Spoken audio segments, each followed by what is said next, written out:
All right, so today is going to be heavily focused on Irish fighters. We're going to talk about Ian Garry. We're going to talk about Conor McGregor. Ian Garry's wife has responded to a bunch of these videos. Apparently, she addressed my channel directly, which is whatever.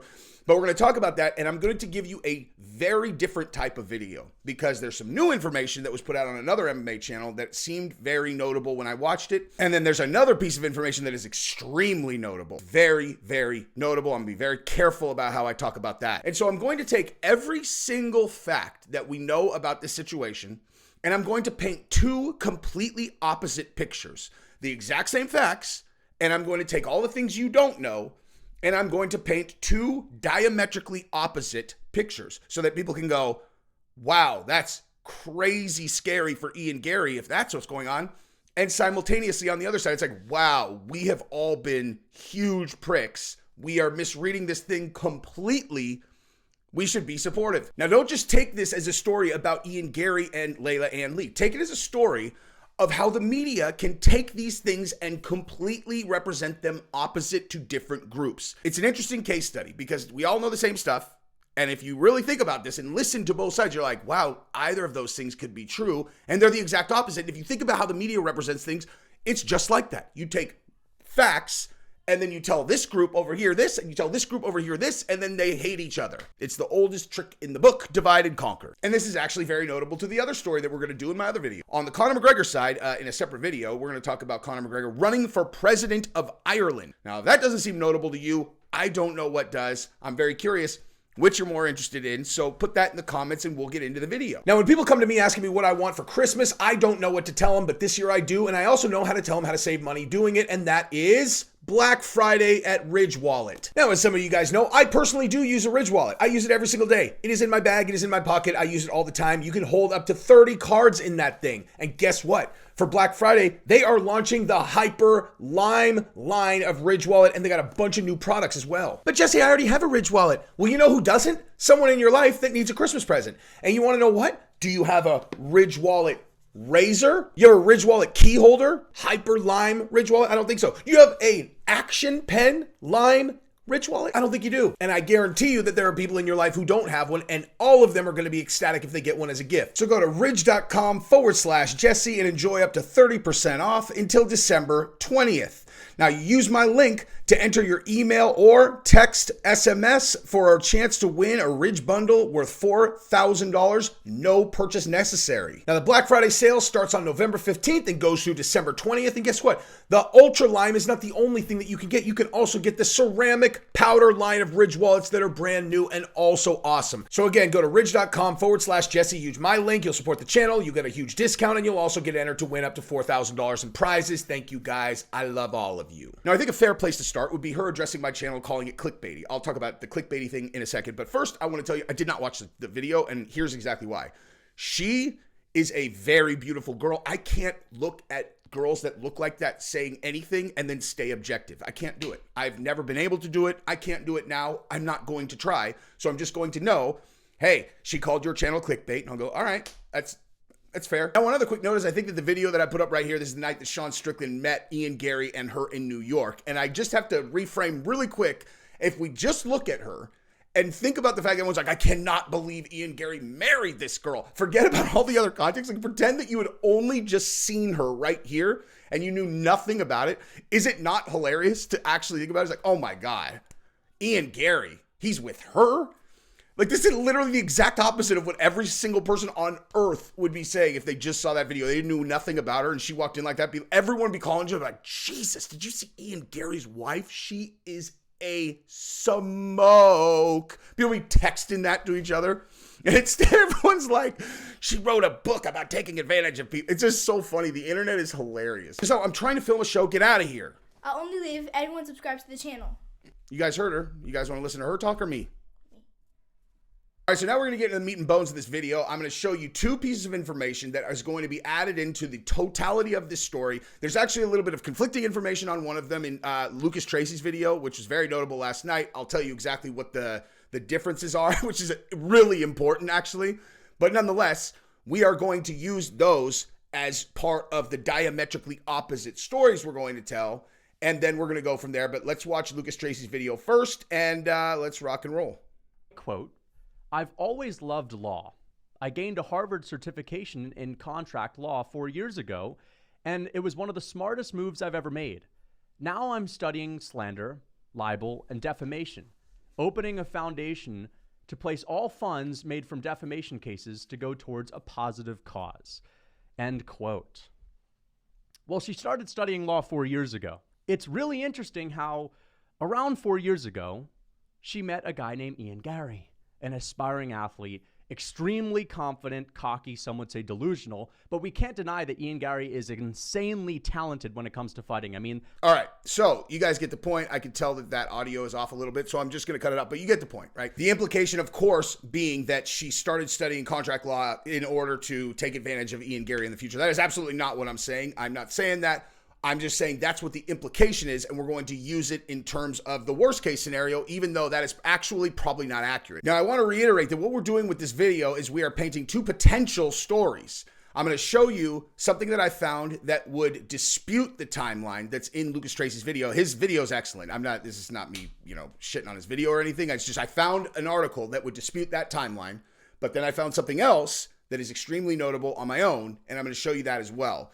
And so here is what we're talking about, all right? So I looked up when their relationship started, and it says it started during his stint at the Cage Warriors in 2021. Obviously, that's 2 years ago, not 4. And in addition to that, if she got her degree 4 years ago, she would have had to have been studying it prior to that. So in either case, if those timelines are accurate, then her getting her degree just in order to take advantage of Ian Garry would not line up. However, here is something else that I found on her LinkedIn page. So if we are implying defamation, it's not that, because I'm just going off of her LinkedIn page. I'm not even stating it as fact. I'm just going to tell you what I see on her own LinkedIn page, which is that she's the co-founder of the Future Group, which I don't know what that is. I just know that it was founded in 2021. She's a co-founder, which means she has a partner, and it's incorporated in Dublin, Ireland, per her LinkedIn page. Now, do I know who her partner in that company is? No. Would it be fair to assume that it might be her husband, Ian Garry, who is Irish? Of course, it's a fair assumption. Doesn't mean it's accurate, but it might be. And so what we're going to do is we're going to remember that, and we're going to come back to that when we discuss our worst case and best case scenario, because it would be notable in both cases. And that is exactly what we're going to do right now. After I lay out the best case scenario where they're all in love and everything's on the up and up, and then the worst case scenario where this is one of the most predatory situations that you could possibly imagine, I'm going to tell you what I think. Now we're going to start with the best case scenario. All right. You know what? I know everybody wants to hear worst case scenario first. Too bad. You have to listen to the best case scenario first before we set up the worst case scenario. Best case scenario is we go all the way back to the wedding that she has with her original husband. Okay, they have a kid together. They have a great relationship. They have matching tattoos. They are such good friends. Like, look, these are fresh tattoos. Okay, when I look closer at this, I don't know if you can see it on the screen. These are scabbed up. They had just gotten these. They probably got these a couple days before they got married. They're in love. They have a great marriage or a good relationship. They get married. These are, these pictures, everyone does these. Okay. When you get married, everyone does these pictures. It is what it is, right? They supposedly got split up. Whenever they got split up, that's what happened. They had kids together or a kid together. They have at least a child together. And so they remained very close friends because they're co-parenting their kids. Like, I can't stress this enough to people, especially people who do not have children, because, well, technically people who have children would know this. Getting married, you think that's like the ultimate commitment to a person of the, whatever, like I'm going to spend my life with you. Let's get married. You think that's the ultimate commitment? It's not. Having a kid with one is. Okay, you guys have a kid together, you are going to be in each other's lives for the rest of your life unless you are some kind of deadbeat that doesn't want to be in your child's life. They're going to be around no matter what because you're going to be more invested in your kid than any other thing that's in your life. You don't have kids, you think that's not the case. Believe me, you don't know what the fuck you're talking about. Have a kid, come back and talk to me 3 years later, you will understand. So they don't work romantically, but they stay super close. They haven't, there's no more sexual chemistry with them. They're just really, really close friends. They date other people. It's just totally kosher, and that's what it is. She then meets Ian Garry. She falls in love with him instantly. I just saw a video of her last night where she was like, I was never intending on getting into a relationship. I'm terrible about that. I always fall into relationships with Ian. It was just supposed to be a one-night stand, and then we've literally never left each other. It was love at first sight. They fell deeply in love, and they instantaneously knew they were going to spend the rest of their lives together. And Ian, while learning about her life and hearing about the challenges that she faces, having an ex-husband and the kid that she wants to be around all the time, and she wants him to have a father in her life, they're trying to manage, how are we going to do this? Because I'm a UFC fighter. I travel around everywhere. How are we going to do this? Because if it's that important to you, which it would be, to have her kids with her all the time and to have their father around the kid as much as possible, then they would strategize, how do we do this? How are we going to make this work? Ian Garry wants to solve problems for the girl. Again, when I said I can't look at a girl that looks like that without being objective, it is like if you're wired like I assume most of us, certainly like me or Ian Garry, I would assume, your overwhelming instinct is to take care of a girl like that. Like if it's your girl and she says, this is really important to me, you want to solve that problem. And so he is trying to problem solve. She says there's nothing between her and the ex for the last 7 years. He's just a close friend, whatever. Ian Garry believes her. And he's like, why don't we, or she suggests or whatever. He's like, why don't I just put him on the team? And then he could travel around with us and the kids will all be together. We'll be one big family. He's not worried about it. He trusts her 100%. So on, so forth, etc. He does the last name thing to make it one big happy family. All the kids have the same last name and all of that, right? She wrote that How to Be a WAG book. Here's the thing about that. So I actually listened to some of it. If she was a person who I trusted, I don't know her, right? If she was a person that I trusted and she was like, the book's a joke, dude. Like the book was a joke. It's meant to be ironic. It was meant to make fun of those girls, right? And here's the deal. Does my ex-husband look like a football player? Because first of all, I wrote that book in 2010, okay? I wrote that book in 2010. I married him in 2015, okay? That was 5 years after I wrote the book. He's not a football star. He's not a football star. Look at this. In the article that they wrote about our wedding, I specifically said I did not want a big wedding. In this article, I said I don't want a big wedding because we'd rather have the money going into our first year of marriage. That's specifically in the article. Okay? I'm obviously not a gold digger. We didn't have money for a big wedding. I married a guy that I loved. It turned out not to be, the lifelong love that I now have with Ian. But if you read that, does that sound like I'm trying to gold dig? Obviously not. Let's save money. Let's not spend it on our wedding. The book was a joke. I wrote it when I was 25 years old. Come on. And then the company that we founded together, if they founded the company together, would be Ian Garry says, look, I don't ever want to think about money. Like he's talking to her. There's going to be millions of dollars. We all know that's coming.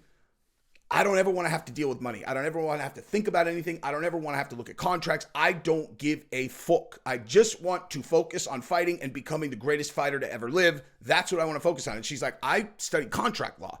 I can manage that for us, right? I could do that.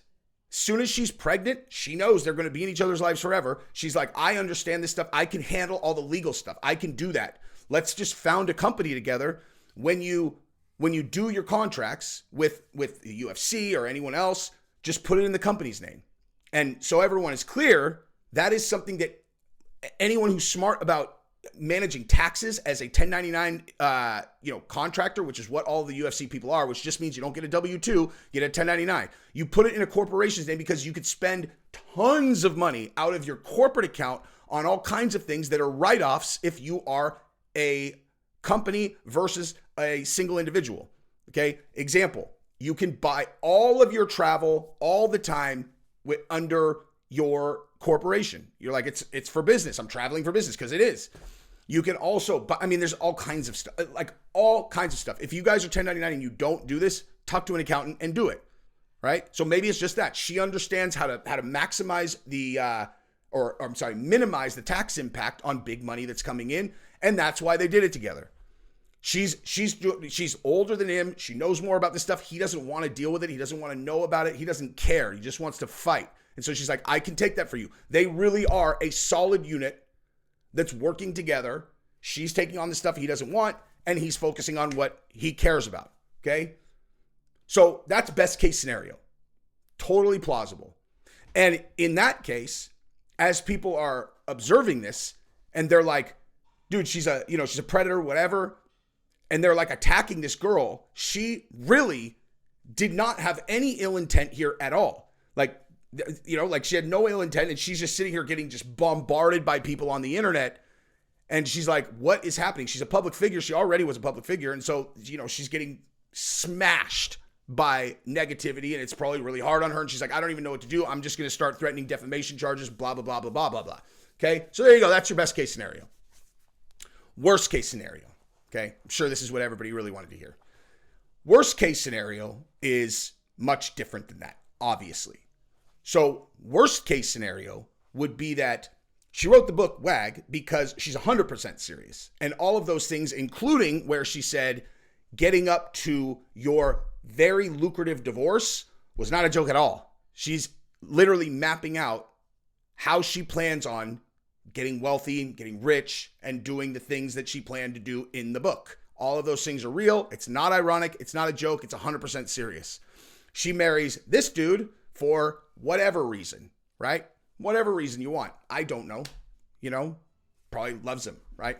They love each other, but they don't have money. They struggle financially. They don't know what they're going to do. She's not really making that much money. I don't really know what his story is, but they don't have money. And so they talk about, what about, you're around a bunch of really, really, huge athletes, whatever. And they specifically targeted Ian Garry. He's young, he's brash, he's confident, but he's not very experienced, right? They both know she could reel him in 2 seconds, which she did in this scenario, right? He got a look at her, he got a taste of her, and that was that. And she's like, I've got my hooks in this guy. I've got my hooks in him, and we can exploit the shit out of this situation. He's going to be the next Conor McGregor. He's going to be the next Conor McGregor. He trusts me 100%. And she's actually conspiring with the ex the whole time to work this guy over, to get so deeply ingrained into his finances that he doesn't know which way is up. She's going to Don King him like Mike Tyson, except worse, because he's in love with her, right? So she, right out of the gate, they start hooking up, they start dating. She already has started a company that they are going to share together. Again, I don't know if he's the co-founder. This is like, we're just doing a thought exercise. She starts a company with him, and she goes back to the ex, and she's like, I just got him to co-found a company with me. So every single check that this guy makes is going into an account that I control. I control his money now. Okay? I do. I'm also pregnant. He got me pregnant, so we're locked in. Whether it's through divorce, but we don't even have to take any chances with the divorce because I've got him. I'm a co-founder of the company. I've got my hooks so deep into this guy. Whatever. I think I could actually convince him to hire you on as a nutritionist so that you could actually live in our house. And then when he's on the road, it's just us again. He's going to be a cash cow. He's really challenging to deal with. It's very hard to be around. But, I could flash my eyes at him and, I've got him. I've got my hooks in him. You know what that's like. So let me talk to him. And then she works him over a little bit. And then she somehow convinces him that this is a really good idea. And she moves the ex in. And then boom, like Ian Garry is completely jammed up. He doesn't even realize it. She's got her hooks 15 inches deep into his back. And he has no idea that this is all a plot, that she's going to just extract his money and then beat the street. So there you go. Those are your two best and worst case scenarios. Now, if it's the first one, then everybody who's slamming them are fucking assholes, dude. You know what I mean? Like, that makes everybody just like she's a girl. Like, at the end of the day, I realize, I can't be objective, but she is a girl. Just because she's older doesn't mean that she's a predator. But if it's the other side, and everybody's concerns are 100% well-founded, guess what? It doesn't matter what you say. It literally matters zero what you say, okay? Because she already has her, like she's positioned herself in a way where you couldn't get her out if you wanted to. And now we get to the portion where I tell you what I think. And I can't draw any conclusions because I don't know. But what I can tell you is what I think about when I evaluate a situation like this, all right? Number one thing that sticks out to me is when I watch her talk, she does not strike me as a childish 39 to 40-year-old. And I realize that a lot of people who are evaluating this are young. And when I say young, I'm talking like 20s, like mid to early 20s. And so you don't know what I'm telling you right now, which is the following. Being 39 is not the same as being in your early 20s. You don't know that now, but you will. Okay? And a 39-year-old, there can be a super childish 39-year-old that's like, that just whatever. And they relate to young people. She does not strike me that way at all, not even a little bit. So I do find it extremely curious that she is together with Ian Garry, because Ian Garry is not an old soul at all. He's a young, brash, insanely cocky 25-year-old. That's exactly who he is. He was 24 when she met him. Have you ever had that conversation with your friends, like when you were 30? And it was like, there's some smoke show 19-year-old. You're like, look at that girl, dog. And you're like, what the hell am I going to talk to a 19-year-old about? And that's a girl. It's way easier for guys to be with younger women than it is for women to be with much younger guys. So I find that very curious. I mean, it is what it is. It's also possible that she meant to have a one-night stand with him, because that's totally allowed. She's like, he's this huge, strong, athletic stud. And then, so she wanted to go home with him. And then he just utterly pulverized her in ways that she had never experienced before. And she's like, I think I need to make this a permanent part of my life. Maybe. I think the fact that she got pregnant that fast, also very, very suspicious to me. Like very suspicious to me in terms of why. Why are you you're that quick to have a 25-year-old dude that you just started dating put a baby in you? She's old enough to know exactly what that means. That strikes me as I'm keeping him. And again, I don't know. Like girls are all complicated animals. They're simple, but they're complicated. And in terms of what her motivations are, how could anyone know? Both situations could be true. Like either the best case or worst case could be true.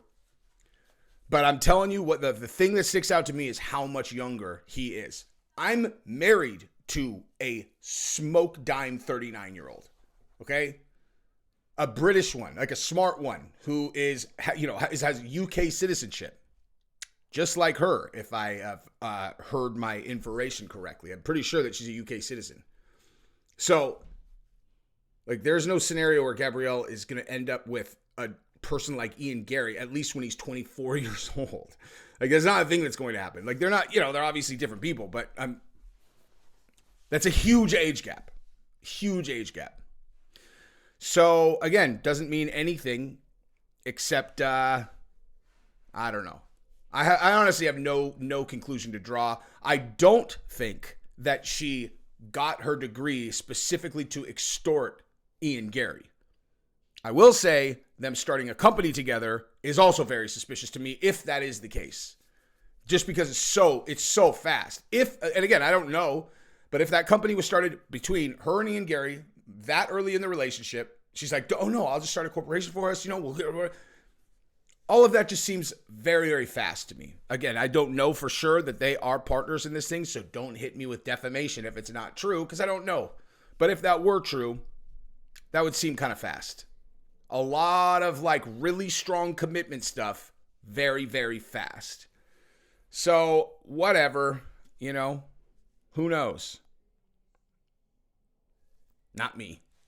But that is what it is. So at least be smart enough to recognize you don't know for sure either way. If you're Chris Curtis and you're defending them and then deleting your Twitter, which I understand. Twitter is a vile place. I don't know if I can't believe I didn't even mention this. Chris Curtis went on Twitter and was like, you guys, quit bagging on Ian Garry. He's Sean Strickland's like best friend. He's like, stop bagging on Ian Garry. Leave the guy alone. It's not your relationship. It's not your place to talk about. Just leave him alone. And people like went up and just lit him up. I don't understand that. I genuinely do not understand it. When someone is defending people, right? If they're doing so in good faith, people's instinct to attack them is so weird to me. It's just so weird. If you feel that, first of all, why would anyone feel that strongly about it? You know what I mean? Like, why would anyone feel strongly enough about this situation to yell at Chris Curtis for defending them? It's super bizarre to me. Like, just light him up. They're all, are you serious, Chris Curtis? Are you serious? She is a succubus. Look at all the evidence. It's like, relax, guy. Relax. Chris Curtis is way more normal saying, leave the guy alone, than you are responding to Chris Curtis and completely lighting him up for saying that. You might be right. But why are you going after Chris Curtis? It's weird. Anyway, but I thought it was awesome that Sean Strickland made fun of Chris Curtis for it, and then Chris Curtis deleted his account, and then on Instagram, they were making fun of each other, and then Chris Curtis was on the way to the gym to help Sean Strickland move the treadmill. And he's like, I'm not going to make weight. So they're like fighting about this while simultaneously meeting at the gym so they can move a treadmill. That just shows you Sean Strickland's a ball breaker. Chris Curtis a good dude, even though he's still mad at me, I hear. I don't understand why. But nonetheless, so that's what I got. I love you guys. Bye-bye.